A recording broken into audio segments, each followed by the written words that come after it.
আজকে আমি ভিন্ন স্বাদের ভিন্ন রকম রেসিপি নিয়ে আপনাদের সামনে হাজির হয়েছি। আসসালামু আলাইকুম এভরিওয়ান, কেমন আছেন? নিশ্চয়ই সবাই অনেক ভালো আছেন। আমিও আপনাদের দোয়ায় অনেক ভালো আছি, আলহামদুলিল্লাহ। আজকে আমি রান্না করেছি মিষ্টি কুমড়া দিয়ে মুরগির রোস্ট। এই মুরগির রোস্ট রান্না করতে আমি এখানে কাঁচামরিচ, রসুন আর পেঁয়াজ হালকা কড়াইয়ে ভেজে নিয়েছি। এটা ভেজে তারপর আমি একবারে প্লেন করে বেটেছি। আর এখানে গোলমরিচ আর দারুচিনি, জত্রিক গুঁড়ো করে বেটেছি। বেটে একদম ম্যাশ করে বেটেছি। তারপর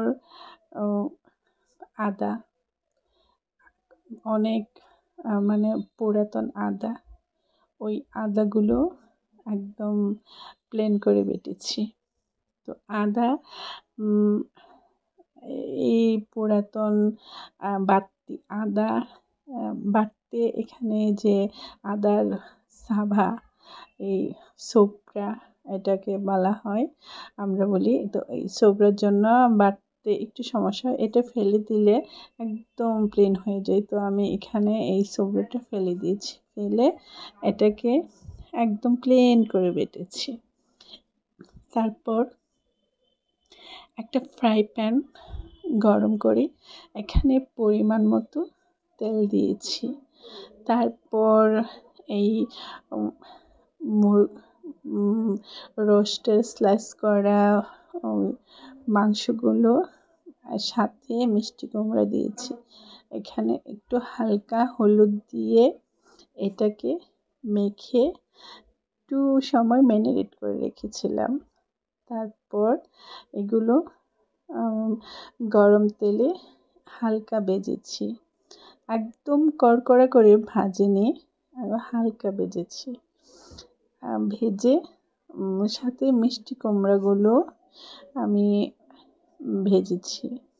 তো ভেজে তারপর যে ভাজার জন্য যে তেলটা অবশিষ্ট ছিল, ওই তেলটা দিয়েই আমি এখানে রোস্টটা রান্না করেছি।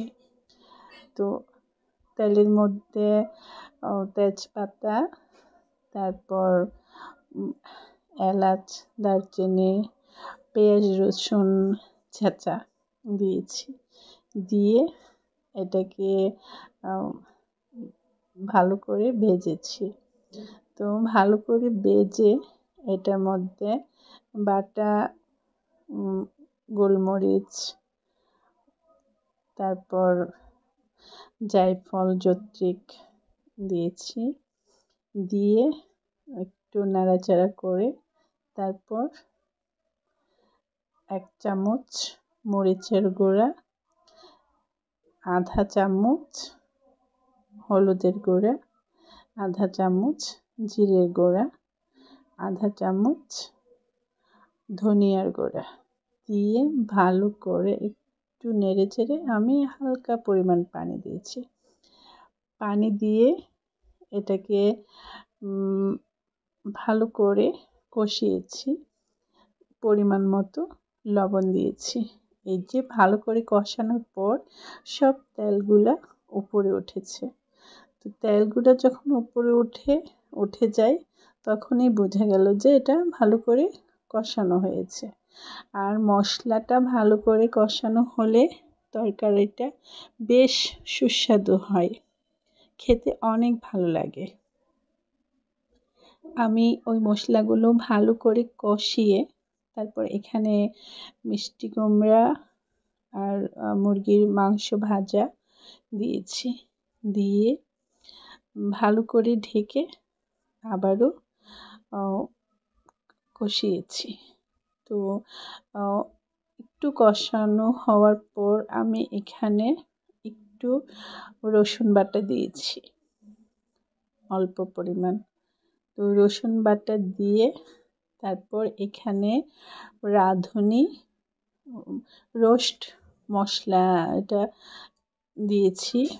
এই রাঁধুনি রোস্ট মশলাটা প্যাকেটে ছিল। তো তারপর এখানে গুঁড়া দুধ দিয়েছি। গুঁড়া দুধ এটার সাথে গুঁড়া দুধ অ্যাড করেছি।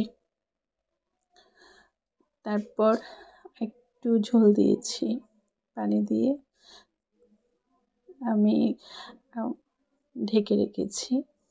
তারপর এখানে কাঁচামরিচ বাটা আর পেঁয়াজ বাটা বলক ওঠার পর আমি এটা দিয়েছি।